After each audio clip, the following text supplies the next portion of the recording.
What's up, guys? All right, this is not gonna be a fair fight. I'm just gonna tell you right now, it's not gonna be a fair fight.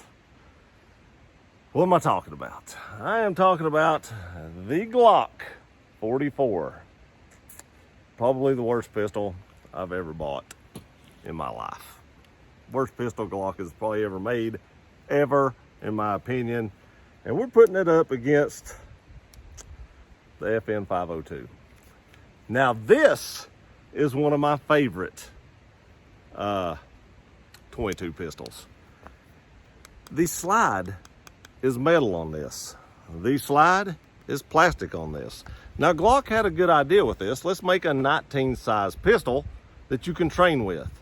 First of all, in my other video where I talked about the Pro Mag, and that magazine sucked in my opinion. The Glock magazine actually did run just bulk ammo. That's the first time this gun has ever really ran bulk ammo somewhat reliably. Maybe the gun's just getting broke in or something like that, but it never ran that reliably. There are well-documented cases on YouTube where this gun did not run bulk ammo reliably. I do like that I can put different sights on it, like Glock sights. It just takes regular Glock sights. But the gun, in my opinion, is way too light to be a trainer. You're not getting any, in my opinion, it does not feel anything like a Glock 19 other than the grip size. That's just my opinion. Then we move over to the FN 502, which is a little bit smaller than like my 509, but it is metal. It has some weight to it. You can put an optic on it. You can put a light and stuff on it if you choose to do so. But it just feels better. It seems to be more reliable. It's threaded from straight out of the box. It's threaded. It does have a single action only trigger. I'm not sure why they did that. You'd think if they were making this as like a trainer style gun or something like that for like the 502 or 509 series of pistols, that they would have made it a, striker fired gun just like it is. But they didn't. But I will tell you this. This has one of the best triggers on a 22 that I've ever felt. I think we can already see where this is going. But for you guys, we're going to do this video anyway. Maybe, just maybe, this will change my mind. I do want to show you one other thing though. This one comes with a 10 round magazine. This is the Glock mag. It just comes with 10 rounders. The SIG comes with the 10 rounder, but it also comes with a 15 rounder. These, all polymer. No steel liners or anything like that, like a regular 19. This, steel. That's steel. Has a polymer over it, but the magazine itself is actually steel, which is probably why this is more reliable, I'm guessing. Not to ruin anything to come. Maybe we'll all be proven wrong. I don't know. But let's put our eyes and ears on and see how these things shoot. All right, guys, first up is a Glock. Let's see what we got. This is CCI mini mags also.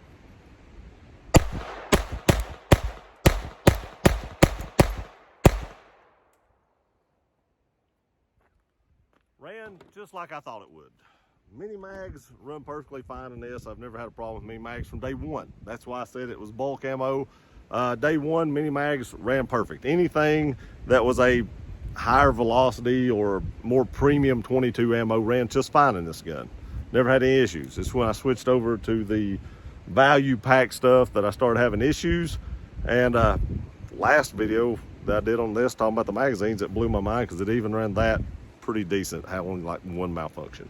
But we're gonna run that stuff here in a minute. But right now, we're gonna run the Ferrari of 22s. All right, guys, I want to say this looks weird, cocked and locked. It's locked, but that huge hammer, that just looks weird to me. I don't know. That's one of the only things I don't like about this pistol. It does make for an amazing trigger, but it just looks weird sticking out there like that. I don't know. 10 rounds, CCI mini mag. Got a chamber around.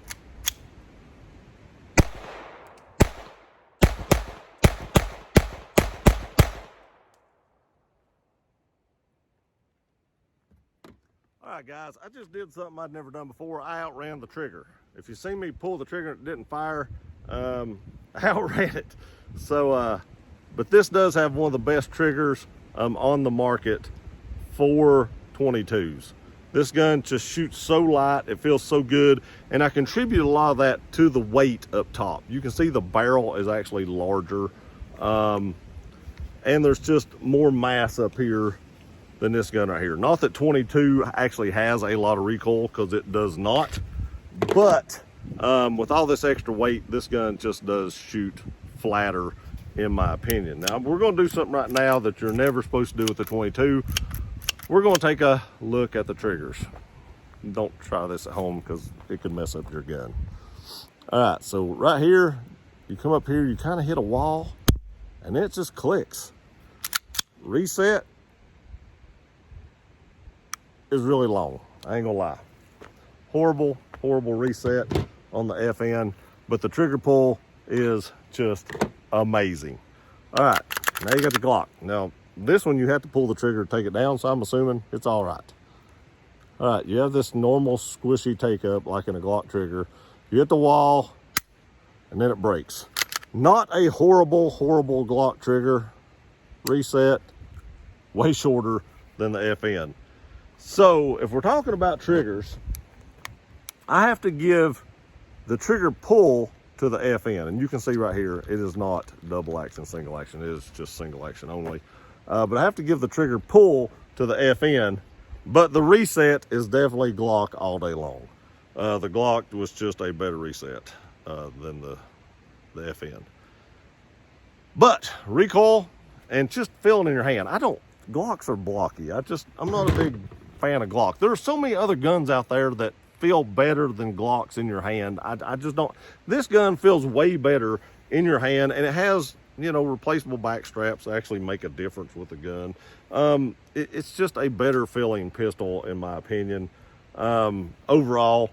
But definitely reset has got to go with the Glock, but that's about the only thing that Glock has going for it in this race, I feel. Let's put some just bulk ammo in both these, and let's just see if they both run it. This one has always ran it. The Glock has not always ran it. The Glock ran the other video. Let's see what happens now.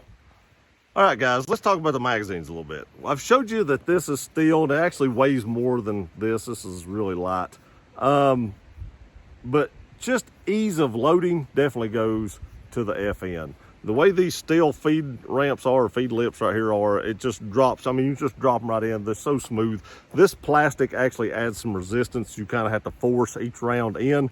The FN, way easier to load, in my opinion, and you get 15 rounds versus 10. So there's that, but this is a much easier loading magazine. I don't know what that's worth to you guys. They're 22, so take that as and do with it what you will. But if you're looking for something that's easier to load, to train somebody with, FN's got your back.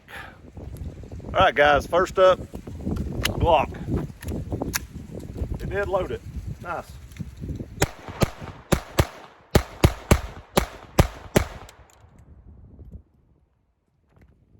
Well, I honestly think the Glock is getting more broke in, because it's running bulk ammo just fine right now. Still not a big fan of how it feels in my hand, how light it is, but it ran that flawlessly, so we got to give it that. And there's different kinds of bulk ammo in this box. It's just trash ammo. I probably dumped some other boxes in this box just because it's a bigger box. I don't know, but there's a few different kinds in there, and I've put a few different kinds in both magazines, and it ran it just fine. So now, let's see what that FN does. I got high hopes for the FN. If it fails me, I am going to be disappointed. 502.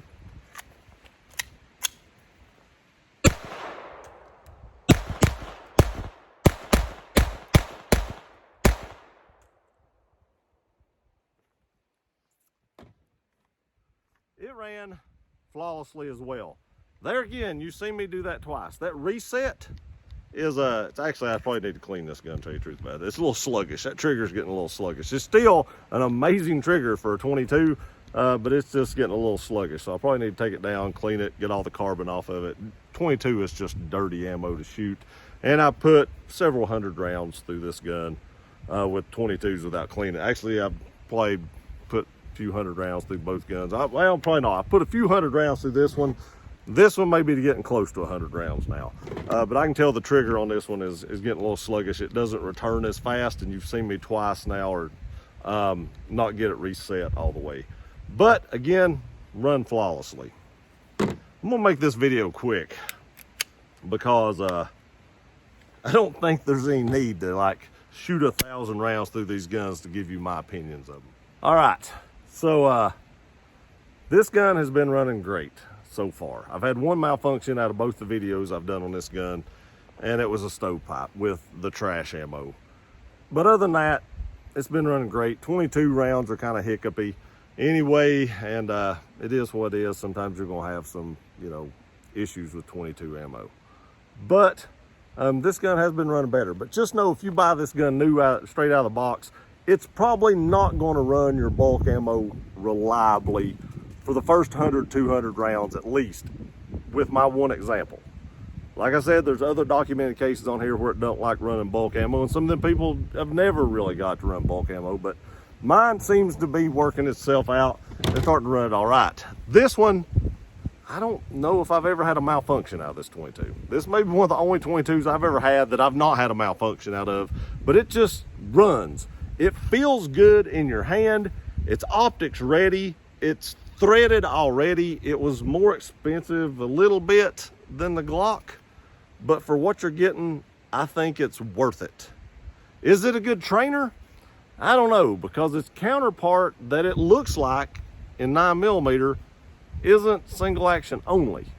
So I'm not sure it's the best trainer, but if you're looking for just a 22, just to have fun with, this is by far your winner. Not this. This feels cheap. It feels plasticky. This feels like a pistol, like a normal pistol, like a 9mm pistol. The 502 wins hands down. If you have any questions, leave them in the comment section below. I appreciate you watching this video. Please like, share, and subscribe. I love you guys. We'll see you next time.